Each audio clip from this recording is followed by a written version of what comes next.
In this video, we're exploring the tension deformer in Maya. This deformer reacts to mesh compression and stretching, ideal for simulating muscle, fat, or fabric-like behavior. What is tension deformer? The tension deformer measures how much each part of the mesh is stretched or compressed, then reacts based on your chosen settings. Here's a step-by-step guide to use this deformer. Let's start with a simple sphere. Select some vertices of the sphere. Go to Deform and click Tension to apply the deformer. If your deformer don't work, then go to Preferences and enable Tweak inside the rigging settings. Then open the Attribute Editor to adjust the settings. Smoothing iterations and step. These control how much the tension values are smoothed over the mesh. Higher values give a cleaner result, especially on dense geometry.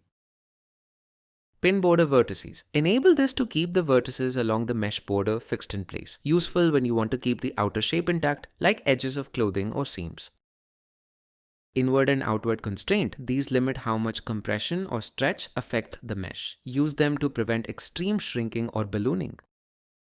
Squash and stretch constraint. These sliders define how strongly the mesh reacts to compression, squash, or stretching. 1 is full response, 0 is none.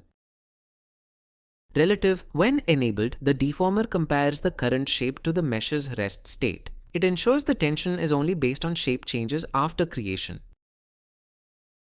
Shear strength and bend strength. These control how the mesh responds to angular changes, not just stretching. Use them for subtle cloth or skin-like folding effects. Envelope. This controls the overall influence of the deformer. Set to 0 to disable.